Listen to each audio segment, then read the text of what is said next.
my 6th day in Armenia. I'm gonna make some videos, talk a little bit about how things went, how I got an apartment, how neighbors work, how the elevator does or doesn't work, and yeah, we'll see how it goes. So first things first, coming to Armenia. They only have late night flights. Like, I couldn't find any flights for under $1,500 to get here.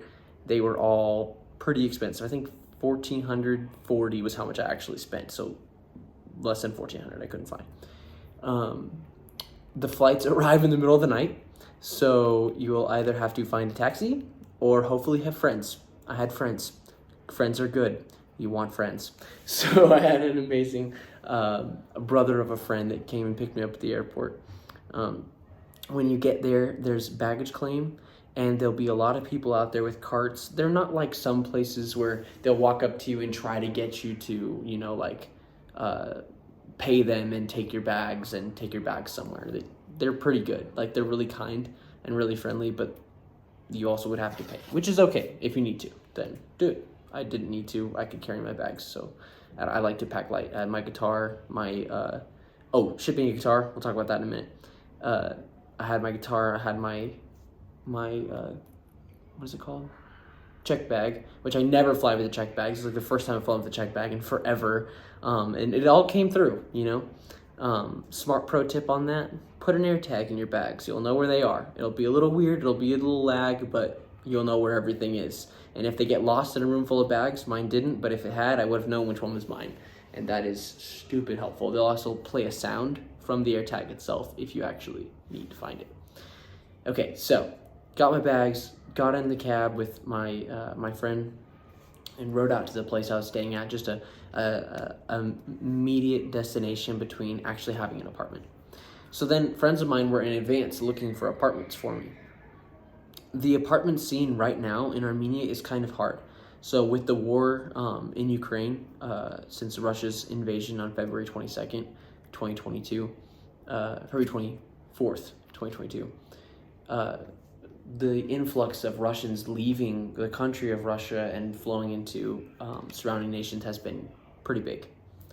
And a lot of them have money. So they come here and they can pay whatever for an apartment that would have been $300 is now $600, $650, $700. Apartment that would have been $500 is now like $1,000. So it was really hard to find an apartment. It took quite a while, and friends of mine were looking, and I was looking online. List.am is a great way to look for an apartment on an Armenian website. So we went through, and they were able to find a few. We went and looked at them, and I settled on one that's on the 14th floor of a building that quite often loses power. So the stairs will be my friend at some point. So far as yet, I have avoided them. We're hoping to keep it that way for a little while. I'll have a fun story about the elevator later. So, you know, a 14th floor, by the way, that's a move. You walk over to the balcony and you look straight down, like it's 14 floors straight down to dirt, and it's scary. But at the same time, like, it's really cool. I have a view of some of the mountains that other people may not get to see, and yeah. So a great apartment. My landlord, she's a wonderful lady. She brought me lunch today. That was so sweet. Sausages, radish, all wrapped in lavash, which is their beautiful handmade bread. Yeah, so just such a sweet population of people, you know, such a sweet population. And like getting to meet them and get to know their names and learn a little bit of Hairen, Hairen is what the language is called. Armenian. Armenia is actually called Hayastan. That's the official name. Armenia is like the Western name for it, but it's actually Hayastan, and the people call themselves Hai. So it's kind of funny, like, hi. Yeah. So you walk down the street, you're like, oh, hi. And they don't get it, but it's funny to me. Anyway, so 14th floor, enjoying the view.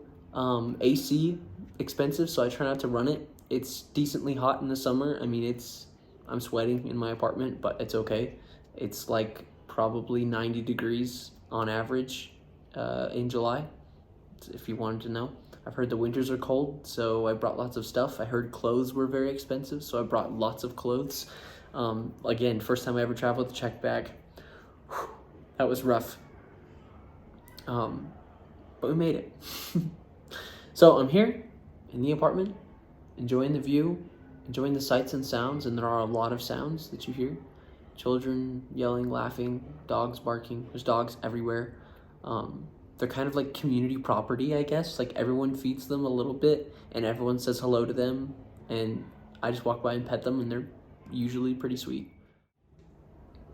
This is my guitar, which I flew with, which by the way, is crazy to fly with a guitar that you actually want to keep. I bought a Gator TSA approved case, so it has a lock on it. And I detuned the knobs about a full turn, maybe a turn and a half. I put a towel that I'd cut to the shape of the neck in between the strings and the fretboard to protect the frets. And I got the humidifier maintainers by Diodario and put that in the sound hole and under the neck and wrapped every possible open space in the case with little washcloths just to kind of hold it in place just in case it shuffled. And it shipped fine. I mean, the case was a little scratched, but other than that, the guitar turned out perfect. Guitar is a great way to keep yourself occupied, and as it turns out, Armenians love to hear guitar. So there's a bunch of guitars down in the Republic Square and in the Freedom Square playing music. So I said I'd tell you an elevator story, and I said I'd tell you about the guitar. I told you about the guitar, but I have not told you the elevator story yet. So the power in this part of the world often is not as necessarily reliable. Sometimes it fluctuates. It's not necessarily a bad thing. There's just a lot of infrastructure to support. And the power went out in my building. I hadn't really noticed. And I hear this yelling and screaming, okay? Now this yelling and screaming, I genuinely thought someone was just angry at someone else and they were pounding on the door for like 30 minutes. As it turns out, a lady was actually just stuck in the elevator, pounding on the inside of the elevator. Poor lady. She was like 70. Okay, this lady did not speak any English. She spoke some Russian. I speak a tiny bit of Russian, a lot more Ukrainian from my time in Ukraine. Love Ukraine, yellow blue, Ukraine. Yeah, she didn't understand hardly any of my Ukrainian, and I don't speak hardly any Armenian yet, so a little rough on the translation.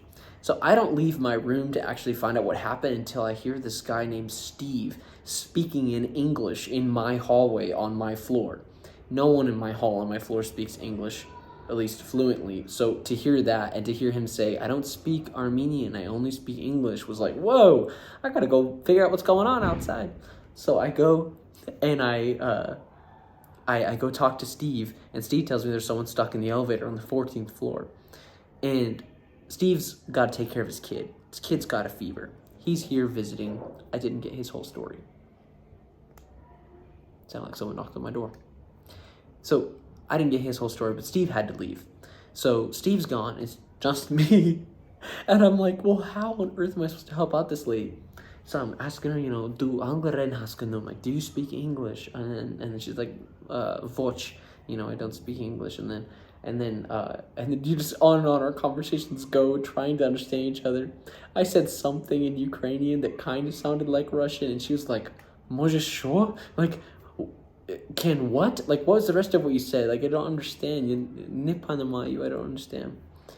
And so we're just ruffling through all that miscommunication, and then I'm like, all right, 3 minutes. 3 minutes. I don't even know how you say that in Russian, but I put an accent on it. It sounded good. She said, okay. So I thought it was good. And I started going down to different floors. I'm thinking, all right, we got to reset this elevator. We've got to go up to the top floor, and we've got to get the hatch open and drag her out from the upper side of the elevator. Like, there's got to be some way to get her out of this thing. I can't get the power to the building reset. I don't have any clue how to do that. And I couldn't figure out how the elevator was powered, so I had no way to do that. So I'm checking everything. And then finally, I hear these kids down on the floor below me, the 13th floor. And the kids, most youth in this country speak English. It takes them I'd say 5 or 10 minutes of hanging out with you to realize that you're not going to judge them for the struggles they might have with speaking or the lack of confidence they might have with speaking. But their English is actually pretty good. And it is really amazing to me. My Armenian is absolutely non-existent at this point. So for them to just straight up just talk to me in English was awesome. So I get down there to the 13th floor, and I ask these kids, do you speak English? And they're like, oh yeah, we speak English. I was like, what? Let's go. Okay, there's a lady stuck in the elevator. And they're like, oh. And so they go bang on their dad's door, and then they go bang on the neighbor's door. Neighbor pops her head out. She doesn't speak English. She only speaks Armenian. And the kids explain to her what's going on. So she starts screaming and banging on the elevator door. And then the other neighbor comes out. He speaks English and Armenian and probably Russian too. And he comes up and he starts banging on the door like, we're here. We want to help you. Let us help you. And I'm like, no, that's not going to help. I need a key to the elevator. There's a key at the top of the elevator to get it open so people can, come and help her out. And so I'm like, wait, who do we call? Who do we contact? Apparently people had been called, and so this guy shows up. He's actually the kid's dad, and I don't know if he just showed up out of the stairwell or if he came out of the room when I wasn't looking. I have no idea, but he had a key, the magical, beautiful key. And so we go up to the 14th floor, and he turns the key and pulls open the first door and pulls open the second door, and you can see in the darkness this little lady just staying there. I mean, she's like, I don't know, 4'5", and has a bag of groceries in one hand and a water bottle, and she's like, let me out, I guess, I don't know what she said. And so we bring a chair over. Now, what you gotta realize, as he moves the chair over, I follow the outline of the chair down to the leg and realize that the leg of the chair is this far from the ledge. This elevator's halfway between floors. Halfway between the 15th and the 14th. So she can fit through for sure, but she can also fall through the other side, 14 floors straight down. That was terrifying. I was not prepared. So she does that, and she starts to step down. She's like, no, I can't do it. And so I reach out my hands, and I'm holding her arm and kind of holding her hand, and the other guy's kind of holding the elevator door and reaching up and holding some stuff, and man, this is all on camera. I wish I had the video. It's crazy. She steps down, steps onto it, and finally gets down on the terra firma. She's back on planet Earth again. She's no longer stuck in this elevator. She was so thankful. I gave her a hug. She gave me a hug, the other guy, and then she went on her way, and I went back to my apartment. And then the next day, I meet Steve again. And I tell him the rest of the story. And this is the graciousness of Armenian people. Steve invites me to his apartment, him and his wife. And they invite me to their apartment. And I meet their mom, and I meet their brother, and I meet their sister-in-law, and I meet their kids. And we just spend 2 hours hanging out together. Maybe because I helped to save the lady from the elevator, but more so just because Armenians are hospitable people. And that really was just such a refreshing moment. And I got to hear stories, The Armenian people have been through a lot in history, just so much. If you look at their history from the foundation of the nation in ancient times to the empire days to the genocide and to modern era to the fall of the Soviet Union and to the Velvet Revolution and on down the line, all these things these people have been through, and yet they still have joy. They are still happy. They still want to laugh, dance, hang out, have fun. And that's awesome. And they're still hospitable. So, spent time with them and then left and wished them goodbye.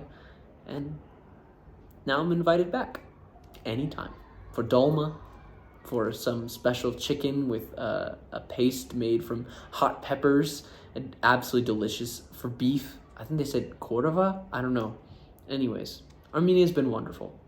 I hope you like this video. It's a little long, but maybe I'll figure out how to make better timed videos later. But I had a lot to say in a short amount of time. So, from Hayastan, from Armenia, blessings to you.